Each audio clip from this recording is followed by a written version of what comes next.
Have you ever wondered who truly ruled the ancient Greek world? Beyond the myths, beyond the temples, stood 12 mighty figures whose powers shaped not only the heavens but also the fate of mortals.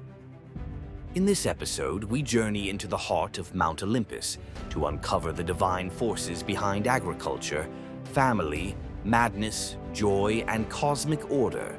Demeter, Dionysus, Hestia, and the powerful Olympian Council. Their stories are more than legends. They are keys to understanding how the ancient Greeks made sense of life, death, and everything in between.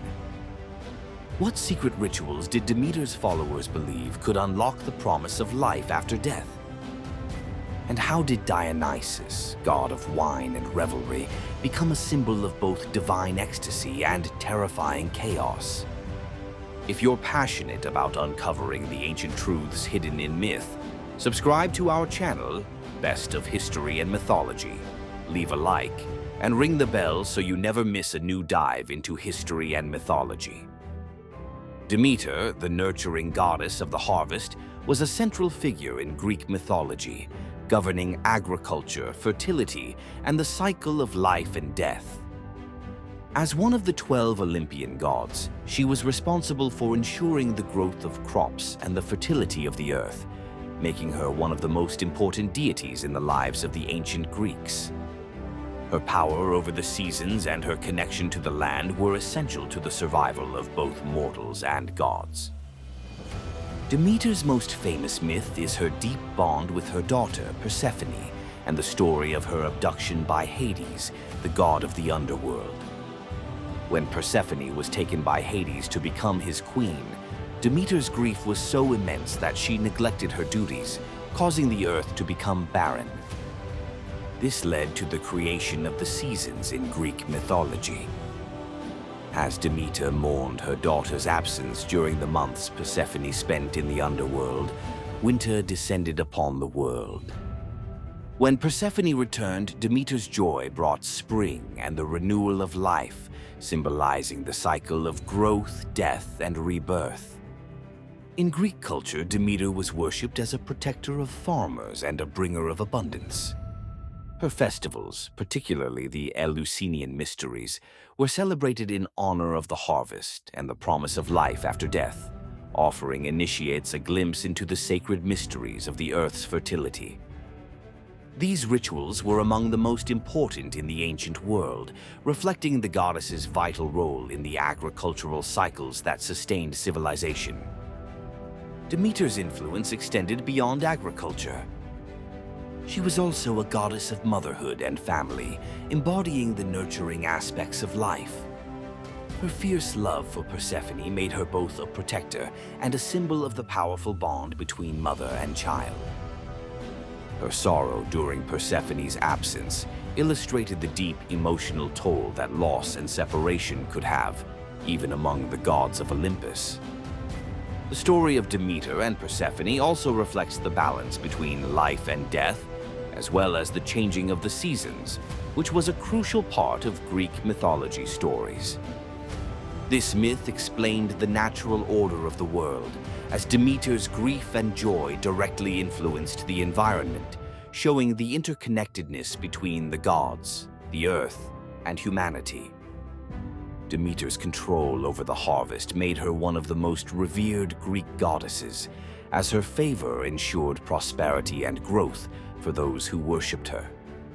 Have you ever experienced the emotional weight of separation from a loved one, a parent, or a child? Demeter's grief turned the world cold. Can you relate to how her sorrow reshaped nature itself? Let us know your thoughts in the comments below.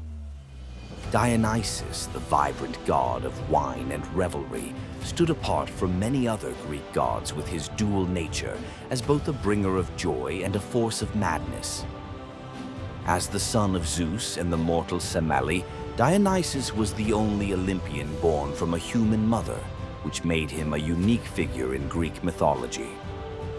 He presided over wine, festivity, and the ecstatic release of inhibitions, but also over the chaos and destruction that could come from unchecked indulgence.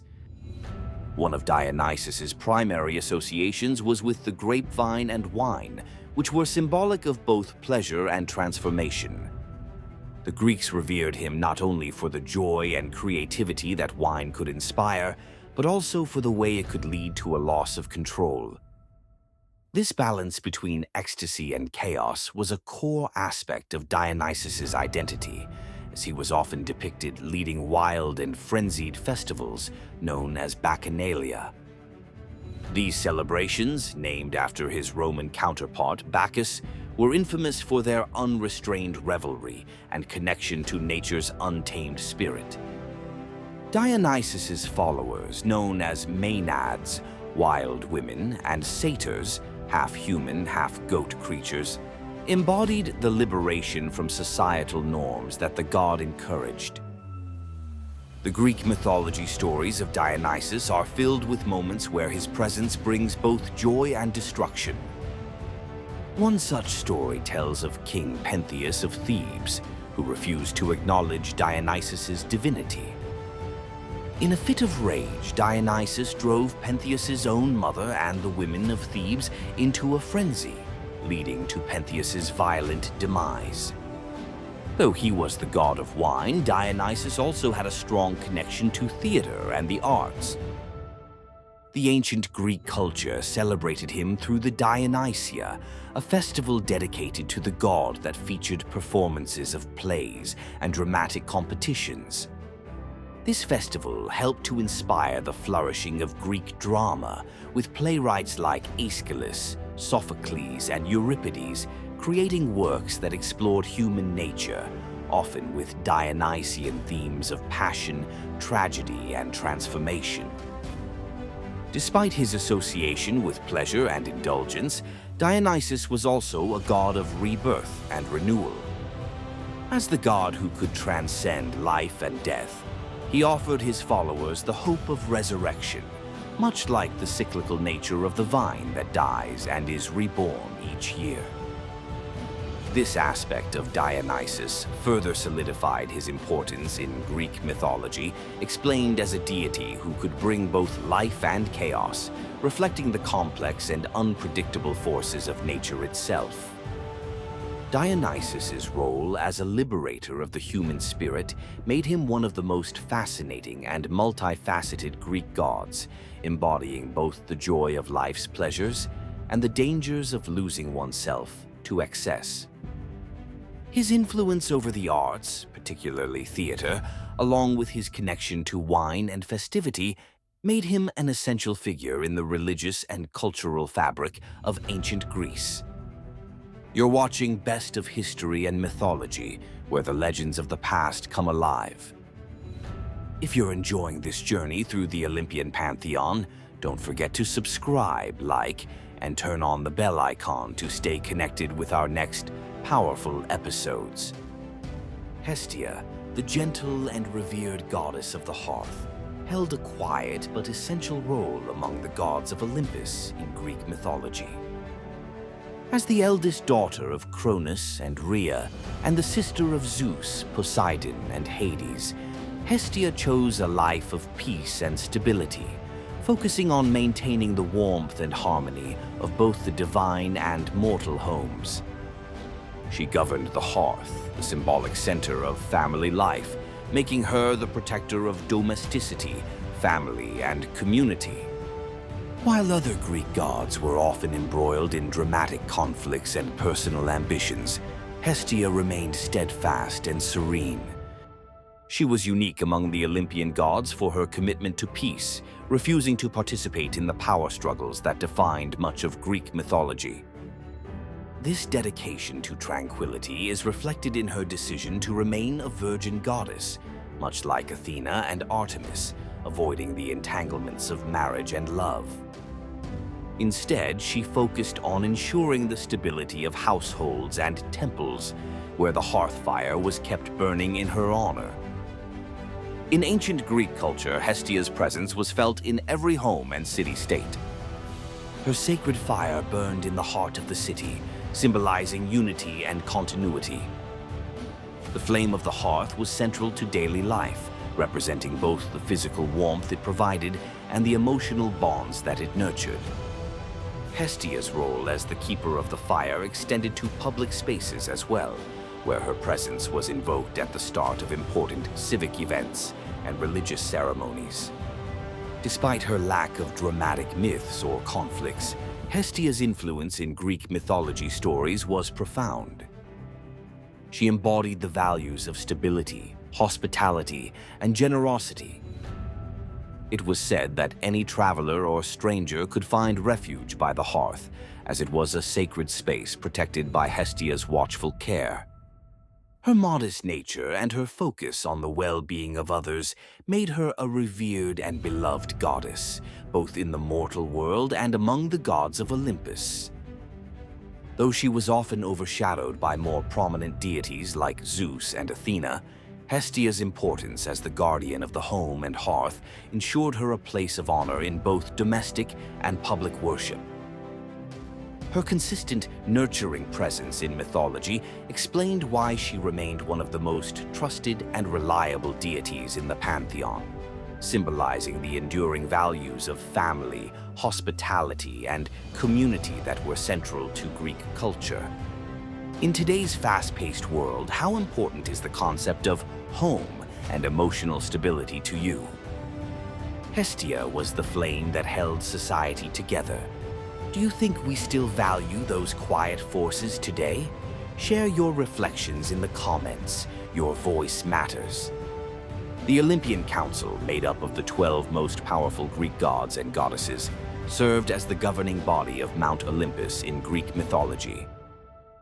Led by Zeus, this divine assembly included Hera, Poseidon, Athena, Apollo, Artemis, Ares, Aphrodite, Hephaestus, Hermes, Demeter, and Hestia. These deities, each representing different aspects of life, maintained the balance of power and ensured the order of the cosmos. The council was responsible for making decisions that impacted both the mortal world and the divine, settling disputes and enforcing the laws of the gods. Meetings of the Olympian gods often took place in Zeus's grand hall on Mount Olympus, where each god or goddess had the opportunity to voice their opinions. Though they were united in their rule, the council meetings were frequently marked by tension, with rivalries and conflicts simmering beneath the surface.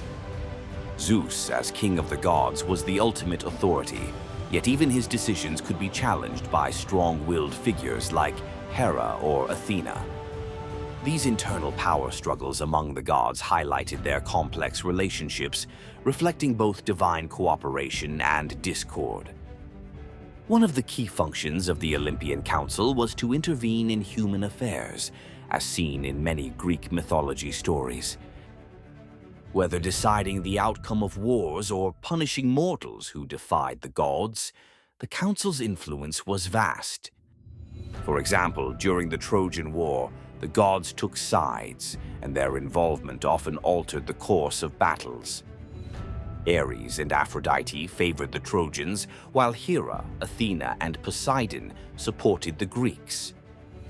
Such divisions among the gods added layers of complexity to the council's decisions, as personal grievances and loyalties often influenced their actions. While Zeus typically mediated conflicts, the council was not immune to rebellion. At times, gods such as Poseidon and Apollo openly defied Zeus's orders, reflecting the inherent tension between maintaining divine order and individual desires. Despite these challenges, the Olympian Council remained the central authority that governed the gods' interaction with the mortal world and maintained the balance of power in the universe. In Greek culture, the Olympian Council represented the ideal of governance, where debate and diplomacy played vital roles in decision-making, but it also revealed the vulnerabilities of even the most powerful deities. This concept of divine rulership, with all its complexities and imperfections, reflected the ancient Greeks' understanding of leadership and power, as immortalized in Greek mythology. The Olympian gods may have been all-powerful, but their interactions within the council mirrored the struggles and dynamics found in human politics and relationships. Thank you for joining us, where myth meets meaning. See you in episode 5. The legend continues here on Best of History and Mythology.